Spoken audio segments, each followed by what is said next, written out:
Okay, at some point it might be a good idea if you would create a folder, and I would call it, PHY 1570 or something similar. And in that folder, you can put your modules for the various experiments, so you're organized and you can save your information. So in here in the speed of sound, I have the data that we finished, the tabular analysis that we finished in the last video, and here it is.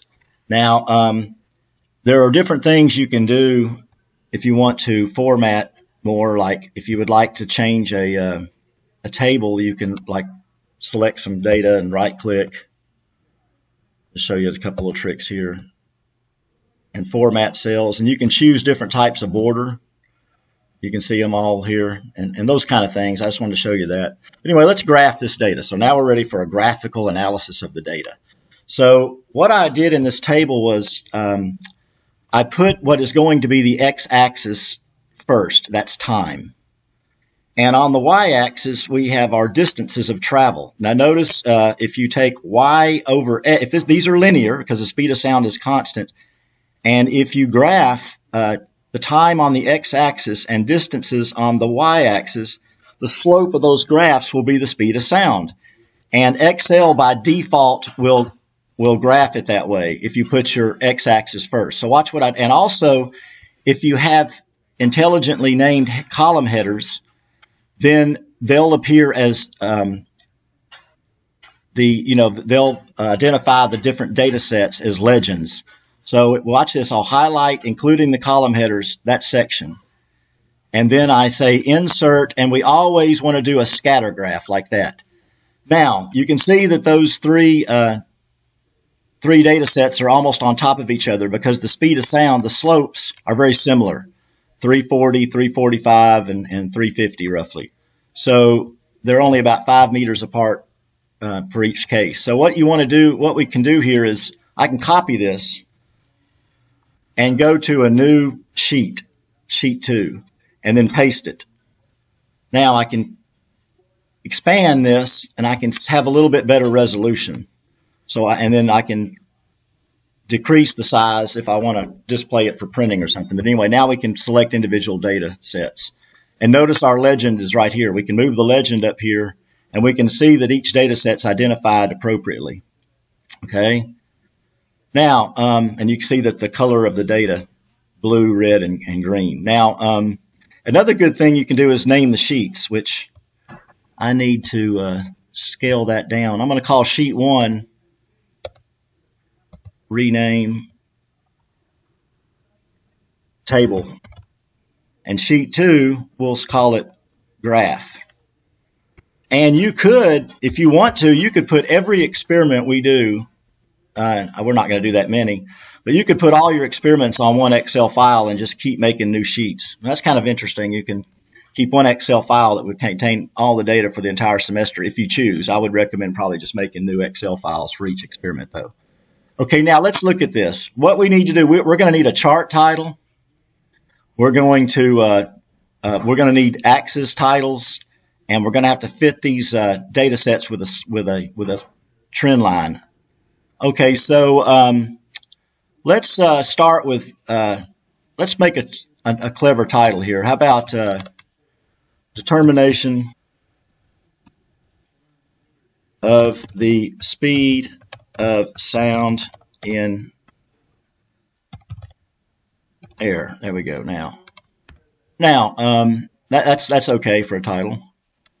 And let's see, but we also need to come over here and choose, we're going to need some axis titles. There we go. So on this title is what? We'll call it pulse times, because that's what it is. They're pulse times. Okay, so we need a variable indicator, pulse times, and then the variable t, and then the units are seconds. Okay, that covers it. Now I like Roman numerals, Times New Roman for the font. And then maybe make it a little bigger. There we go. Now, I'm going to squeeze this in just a little bit more here so we can do the y-axis. There we go. Now let's do a y-axis title. So let's Scale that up to 12-point font. And now we're going to have Times New Roman. And we're going to name this length.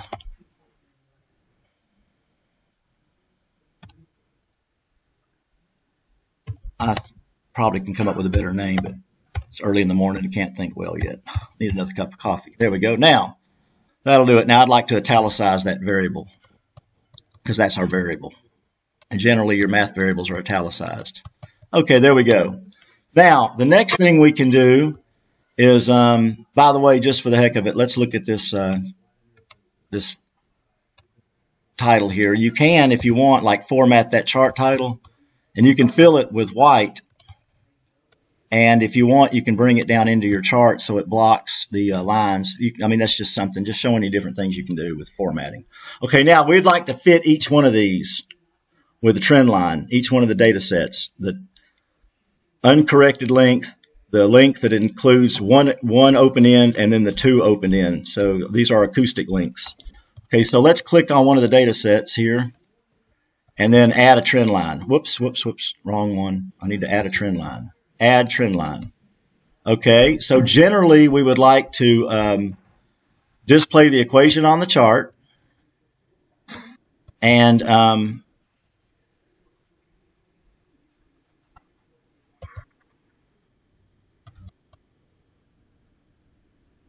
let's see. We will not set the intercept to 0. I'll tell you what, I'm going to set the intercept to 0. You really shouldn't generally, but I'm going to do it just to make things easy since we're just getting started on doing our analysis here. And then now what I'd like for you to do is just leave that there for now. We're going to figure out which one's which. That's the middle data, actually. Notice that's the red, that's the data set corresponding to the one acoustic length correction. Okay, so let's click again, add a trend line. It's kind of difficult to click on the different data sets because they're so close. Okay, display equation on chart. Okay, that would be the Okay, that's the wrong one. That's the same data set. So let's try to get another one here. It's kind of difficult. Add a trend line. There we go. That's a different one, right? That's the largest slope. I'm going to set, and once again, I'm going to set the intercept to 0. There we go. Just to make you understand it, it's easier to understand. Okay, now the last one, I need to get this blue one. That's not it. See how it says 2NL1 there? You know that's the wrong data set. There we go, 2NLM. There you go. Okay, add a trend line, set the intercept to 0, display equation on chart. Okay, there are our 3 linear fits, and you can see that they're real close to one another. Now yours might default to a line and not a dotted line, and you can fix that by just clicking on it and say format trend line and choose whatever kind of line you want. Now something else I like to do, and I think it's a good idea, is to go in here and say, I'll just pick this one, format trend line. This kind of makes it look nice. I like to forecast backward. And watch what I do here. I'm going to go back farther than I need to make sure I format backward. There we go. Now, you should do all 3 of them that way, but since they're so close, if you just do one, that pretty much, since they're almost overlapped, that kind of shows you how close it is to the origin. Actually, in this case, the y-intercept is the origin because we chose it to be 0. And then you can click on the format axis and just choose a minimum of 0, and that gets rid of the fact that you have these negative values here. Format axis on both the x and y axis and do your minimum at 0. There we go. Now that looks better. And you can do all 3 of those if you want. Now, let's type in that we're not fitting y versus x. This is a physics experiment. What's our y-axis? It's L, and this one would be L1. And I should subscript that, and I'll come back and do that. So when you're editing your trend line labels, you want to type everything first. And then your slope, V, T. Now, so here we see that our y-axis is the length, our x-axis is time, and we see that the slope is the speed. So that shows the equation. Okay, so I'm going to subscript that. Okay, and then there we go. Now I can also go up here and choose times, right?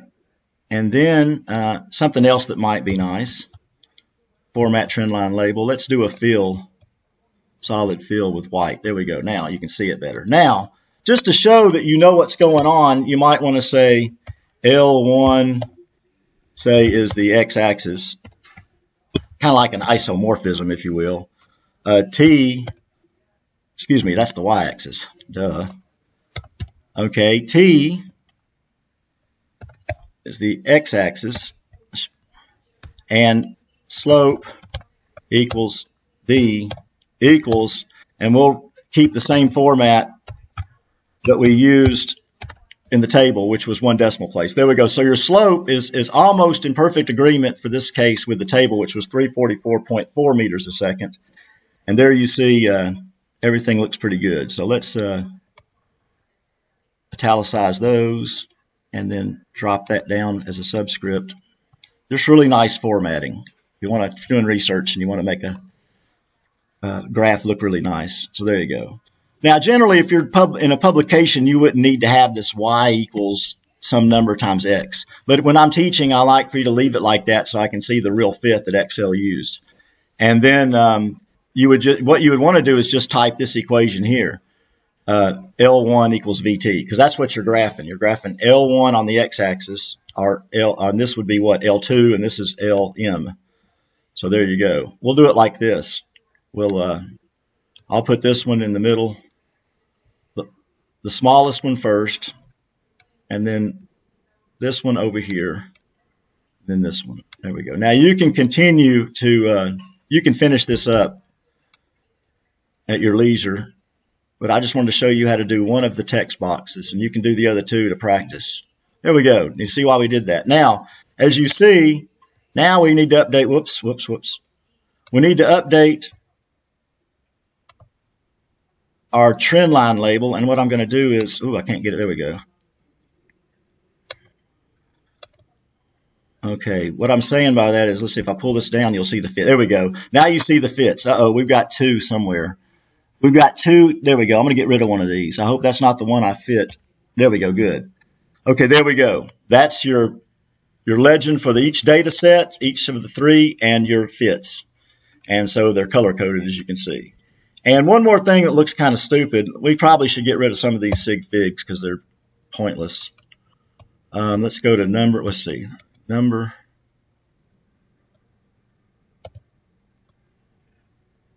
Let's see, forgot how to do this. Format axis. There we go. Number, here we go, down here, number. Okay, so let's use just 1 decimal place. That's good enough. And here, let's use 2 decimal places. Good enough.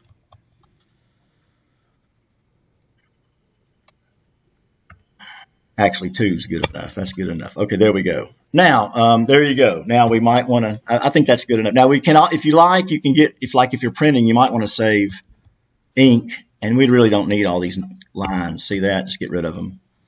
But you might want them. You know, it depends on what you're doing. But there you go. And there's your graph. And that pretty much concludes how to graph data with a nice formatting. Let's go back over the key aspects of graphing data. You need a title. You need axes labels, and the axis labels include the name of the variable italicized, and then open parentheses and put in your units. That way there's no ambiguity as to what you're graphing. And then when you should edit your trend line labels, and we're not graphing Y and X. That's very sloppy. I don't like to see that in any discipline. I see that often, in other scientific disciplines. That's just sloppiness. You should definitely type the equation you're graphing. That just goes without saying. And then here, though, what we're doing is we're explaining what's going on here. That what the variables, what they are, like L being the y-axis, time being the x-axis. So our slope is that number there, y equals mx. And if you notice that if you fit, really you should probably fit these with a y-intercept, which it'll be real small. The y-intercept would be tiny. If you do that, then what is the y-intercept? Well, it's going to be like an error in your length, because if you look at this, you have L1 equals VT plus something. Well, shouldn't that something will have units of meters? So it's sort of, you could interpret if you want to fit these with a y-intercept, you might want to type something like L1 equals VT plus L offset. It's like an offset length, an error, and then you could italicize that. I'm just trying, if you want to do that, you're welcome to do so. There you go. So if you use a y-intercept, you need to do something like that, and you interpret the y-intercept as like an error in L. But anyway, I kept it simple, and that's what we want to do, right? So let me see here. I got.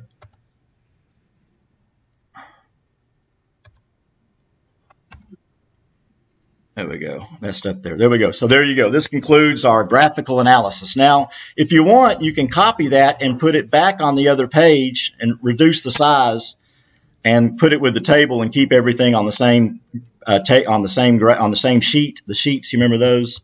Remember we have sheets, right? And we renamed one table and this graph. And you can continue to make new sheets. See that? You can just make as many sheets as you want and rename them and use them for, I mean, I have some files of doing research that are just tons and tons of sheets. When you have computer automated data acquisition, you might acquire just tons of data. And often I'll use Excel to do my analysis because it's good for, it's not that great for doing scientific graphing, but it's really good for crunching numbers and basically a spreadsheet. Okay, this concludes the graphical analysis. Bye-bye.